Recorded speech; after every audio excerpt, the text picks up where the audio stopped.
দর্শক, ইসরায়েল ও ইরানের মধ্যে চলমান যুদ্ধ পরিস্থিতি নিয়ে কথা বলতে সরাসরি যুক্ত হচ্ছেন ঢাকা বিশ্ববিদ্যালয়ের শিক্ষক, আন্তর্জাতিক সম্পর্ক বিভাগের অধ্যাপক শহীদুজ্জামান।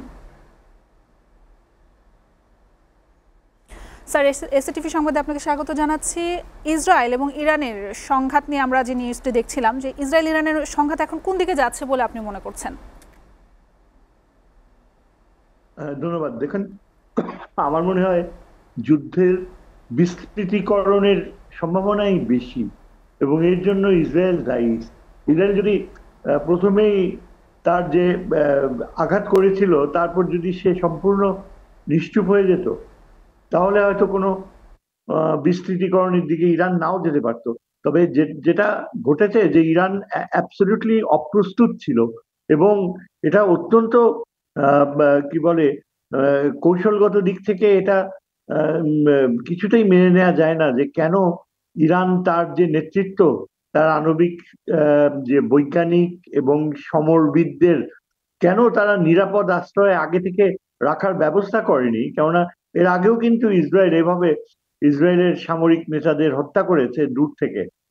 এবং এর এর বিপক্ষে ইরানের প্রস্তুত থাকা উচিত ছিল, ইরানের সচেতন থাকা উচিত ছিল। যে বড় লস হয়েছে ইরানের, এটা থেকে রিকভার করা তাদের কঠিন হবে।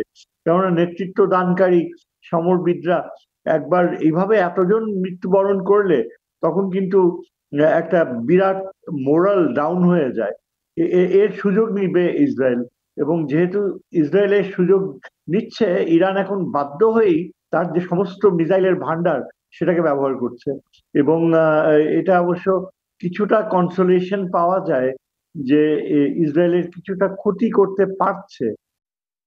মনে করে যে ৮০ ভাগের মধ্যে হয়তো ৪০ ভাগই ইসরায়েল ধ্বংস করে ফেলে ইরানের ক্ষেপণাস্ত্র। ৫০ ভাগের মতো যদি ঠিক মতো আঘাত করে ইসরায়েলে, তাতেও ইসরায়েলের হয়তো বেশ ভালো রকম ক্ষতিসাধন করা হবে। তবে যেটা ইরান ঘোষণা দিল যে আমেরিকা যদি এখন ইনভলভ হয়ে যায়, আমেরিকা এই অজুহাত ব্যবহার করবে যে ইসরায়েলে ব্যাপক সংখ্যক মার্কিন নাগরিক রয়েছে এবং তাদের রক্ষার্থে আমেরিকা হস্তক্ষেপ করবে। এই ধরনের অ্যাবসলিউটলি নোংরা অজুহাতে আমেরিকা যদি ইনভলভ হয়, তখন ইরান কি সত্যি সত্যি পাল্টা আঘাত আনবে? সেটাই আমার মনে হয় যেটা সবচেয়ে গুরুত্বপূর্ণ, সেটা হচ্ছে ইরান চীন বা রাশিয়া থেকে অস্ত্র সহযোগিতা পায় কি না। আমরা স্যার, জানি যে রাশিয়ার ইউক্রেন যুদ্ধে। জি, স্যার, আমি বলেন। আরেকটু জানতে চাচ্ছিলাম, ইসরায়েল কেন এই মুহূর্তে এই আগ্রাসী ভূমিকায় অবতীর্ণ হলো, আপনি কি মনে করছেন? দেখেন, ইসরায়েল চাইছে যে প্রথমত ইরানের আণবিক অস্ত্রায়নের চূড়ান্ত পর্যায়ে রয়েছে ইরান, এবং ইসরায়েল অ্যাবসলিউটলি সংকল্পবদ্ধ। তারা অনেক আগেও বলেছে যে কোনোভাবে ইরানকে আণবিক অস্ত্রায়নের দিকে যেতে ইসরায়েল দেবে না। এছাড়া আরো গুরুত্বপূর্ণ কারণ হচ্ছে, আমরা সবাই জানি যে মার্কিন যুক্তরাষ্ট্রের সাথে ইরানের এখন আণবিক চুক্তি, আণবিক অস্ত্র নিয়ন্ত্রণ একটা চুক্তির পর্যায়ে রয়েছে। সেখানে আমেরিকা এটা একটা মানে প্রচন্ড চাপের মধ্যে ফেলছে, এবং সেটা সে ইসরায়েলের মাধ্যমে করছে। ইসরায়েলের মাধ্যমে ইরানের আণবিক অস্ত্র কেন্দ্রগুলো যদি ধ্বংস করা যায় যতদূর সম্ভব, তাহলে ইরান হয়তো বাধ্য হবে একটা আণবিক অস্ত্র রোধ চুক্তি সই করতে। এবং এটা আমেরিকান নীতি।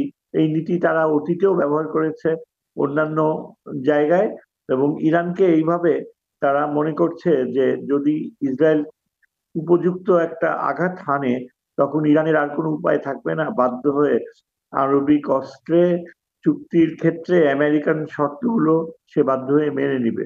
তবে ইরান বলেছে যে তারা সামরিকীকরণের দিকে যাবে না, তারা শান্তিপূর্ণভাবে আণবিক সামর্থ্যকে ব্যবহার করতে চায়, কিন্তু আমেরিকা এটাও মেনে নেবে না। আমেরিকা বলছে যে শান্তিপূর্ণ উদ্দেশ্যে ব্যবহার করাও আমেরিকার কাছে গ্রহণযোগ্য নয়, কেননা এই পার্থক্যটা খুবই মানে শীর্ণ, অপ্রয়োগযোগ্য পার্থক্য। স্যার, আমি সুতরাং এটাই আরেকটু হচ্ছে জানতে বাস্তবতা। চাচ্ছিলাম, এই হামলায় বিশ্ব মোড়ল বা বিশ্ব নেতারা যারা আছেন তাদের ভূমিকায় বা কেমন থাকবে, আপনি কি মনে করছেন? দেখেন, বিশ্বমোড়ল বলতে আমরা এখন যাদেরকে দেখছি, একদিকে আমেরিকার মিত্ররা, অপরদিকে রাশিয়া ও চীন।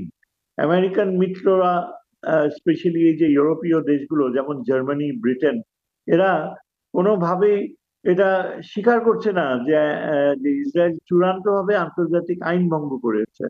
এবং তারা এই বিশ্ব মোড়লের অবস্থানে বিভিন্ন ক্ষেত্রে তারা কিন্তু চীন বা রাশিয়াকে ছাড়ে না যে আন্তর্জাতিক আইনের ব্যাপারে মেনে চলতে।